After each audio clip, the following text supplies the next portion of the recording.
Hey guys, what's going on? It's your girl Roxy here, and I'm so excited to have you on today's video. So today is going to be more of a vlog type of video, and I want to talk about fibroids. I want to go ahead and finally open up about my myomectomy and how things are going with that. It's as of today, it has been exactly 2 weeks for me post-surgery, and I couldn't be happier. I couldn't be more just overjoyed that I finally got this big piece of my health taken care of. I feel amazing, I look amazing, and so I want to kind of talk about that whole experience, what my deciding factors were, and how everything went with that, and just the whole process, because I haven't really been fully open about it here on my YouTube channel or on my Facebook page. Now I did actually document the whole thing from start to finish, as far as deciding to get the surgery and all that stuff, on my actual Instagram account in my highlights. So I'm gonna post a link for you guys to be able to see that and check it out. You can kind of see all of the details that I'm kind of gonna skip over for the sake of time on this video.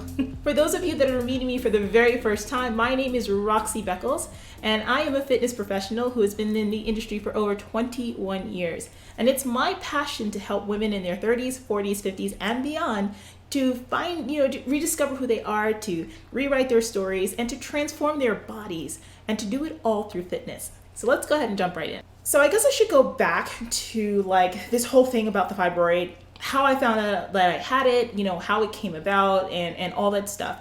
So it's funny when I look back, hindsight is always 20/20, because I was thinking about my periods as, I've gotten older and throughout the years, how they were super normal, pretty much my whole life. And then gradually, looking back, they got heavier and heavier and heavier. And I would say maybe in my late 20s, they pretty much started getting really heavy. It got to a point whereas I had to use super tampons, towards the beginning of my period. Then I had to use ultra tampons. And then those didn't even work anymore. It got to a point whereas I would have to wear a tampon and a pad, an overnight heavy pad, and an super ultra, the biggest ones that you can get, tampons. And I would soak through those in 30 minutes or less. That's where it was by the end of everything, when I decided that I had to get this taken care of. So you can imagine, for me, I was literally a prisoner at home, whenever it was time for my periods. It was so terrible. I call it a murderous bloodbath. That's what my cycles were like. It was so bad. And with that comes other complications. I mean, my anemia was really a cause of the fibroid, just the heavy bleeding, the hemorrhaging, and all that stuff was because of the fibroid. And then that zaps your energy levels. Physically speaking, my abdominals were just oh my god. Here's a picture.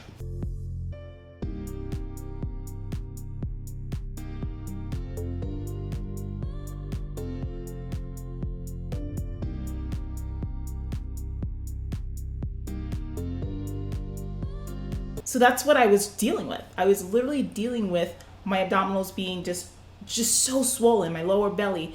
And that didn't start happening, I don't think, until, my gosh, I'll tell you exactly when it happened. So there's this point in my competitive career where I was trying to do things as naturally as possible. I didn't want to use anything that was unnatural. But I still wanted to put on as much muscle as possible to try to get to my goals of turning pro. So I turned to using research peptides. And one of the peptides that I used consistently was IGF-1 LR3. And basically IGF-1 is what growth hormone is basically metabolized into, So one of the things that I didn't realize is that fibroids actually have a high amount of IGF-1 receptors. So I'm taking this peptide that's supposed to help with muscle building and all the other stuff and yada yada. And what it did in turn was also help to grow my fibroids, not just my muscle tissue. So that's when I really saw the rapid growth of the actual tumor in my body. And it got into a point where as I just looked pregnant by the end. I remember back in January of this year, when I looked in the mirror and I turned to the side and I looked like I'm 6 months pregnant.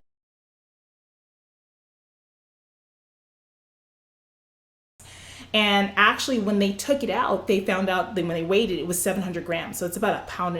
And the doctor was like, it filled up like this much of the bucket. It was like a big, huge thing. So I was like, oh my gosh, it was so big. So my doctor is freaking phenomenal. Her name is Dr. Michelle Park, and she's out of Kaiser in Los Angeles. And I went through, had the MRI done, and just to confirm how many there were. Thankfully for me, there was only one.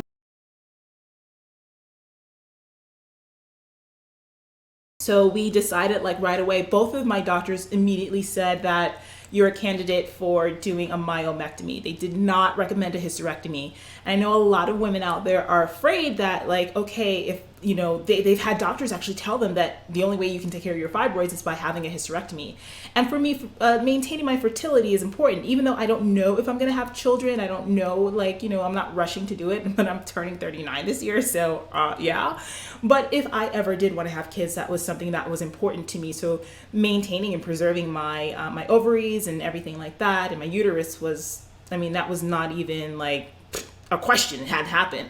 So they both were, of course, like that was the first thing out of their mouth. They were like, you're too young to have a hysterectomy anyway, so let's just do this surgery. And I turned out to be a great candidate for it, which was very, very good. Now, the whole progression between me actually finding out about the size of the fibroid to me being on the operating table was only a matter of a few months. I found out about it and the size and all that other stuff in April. And then on August 1st, I was on the table having my surgery. And the only reason why it even took that long is because my doctor had some other surgeries before mine. Otherwise, we would have probably done it a lot sooner. So the wait period was super duper short. And I wasn't nervous. One of the things that I really had to do was get my iron levels up. So she instructed me, like, you know, you have to really focus on getting this up, getting that under control. Otherwise, they can't really, you know, do surgery without my iron levels being, you know, normal, because you can actually die, like, seriously.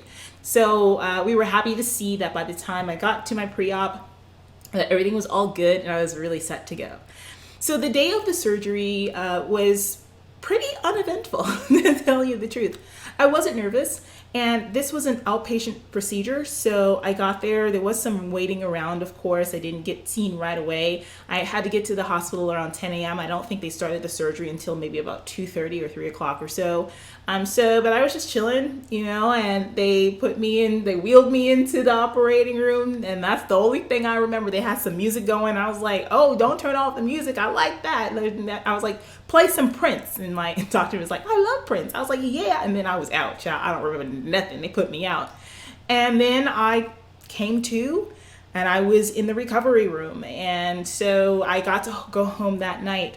The pain wasn't bad at all. I was nervous about the prescription drugs that I had to take, because they had me taking oxycodone. They had me taking that. So so that was a little bit nerve-wracking, because, you know, opiates could be pretty addictive after 5 days, and they only gave me enough for like 5 days and told me I only needed to take it if I, you know, felt like I needed it. The other medications that they gave me was acetaminophen and ibuprofen. I can never say that correctly, but those are the other two that I was instructed to take. So there was actually no problem. So I took them. The next day I was coherent. I was not in a lot of pain. I was able to actually work from my bed, answering emails and helping out clients with questions and stuff like that. Like, I was really like feeling like, wow, like not so shabby and like nothing to be afraid of. Day 2 is where I kind of felt it, or rather, was it on day 3? Day 3 is where I felt a little bit more pain and discomfort. So I was really making sure to take my medications and stuff. And that was pretty much it. It wasn't anything too like horrific. It wasn't anything bad at all. And the scars and the incisions were totally fine.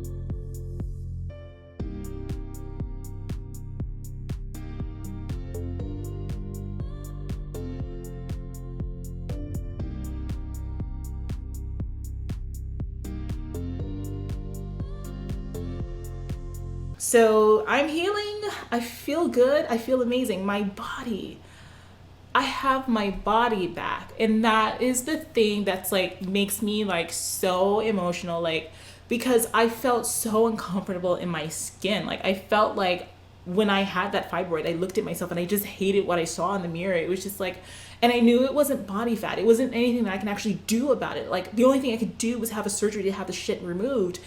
And so immediately, like freaking immediately, looking at myself, like when I'm laying down and able to see just like flat from like my chest all the way down to my pubic bone. Like, I haven't seen that kind of flatness in years, literally years. And to see that, and to see how my waist is back, my waist is tiny, I got my shape back.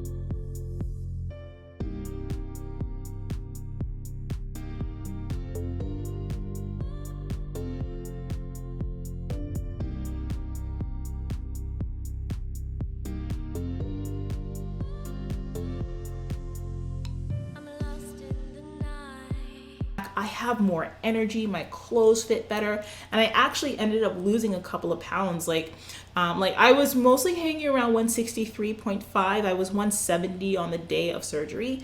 I was 163.5, you know, as I was healing up and stuff like that. And now that I've been eating a tiny little bit more, I'm hanging around like 164 to like maybe 165 on some days. And I still want to get my weight down. I actually want to just take off a little bit of muscle actually and come down to around 155 to 150 as my, you know, normal weight. But aside from all of that, like, it's just a night and day difference with how I feel. And for those of you who are out there and you are deciding whether or not this is a good idea for you, if you should do it, you know what, boom, boom, boom. Let me tell you right now that you need to do this. Don't be afraid. There's nothing to be afraid of. Like, in fact, you're going to feel so good afterwards.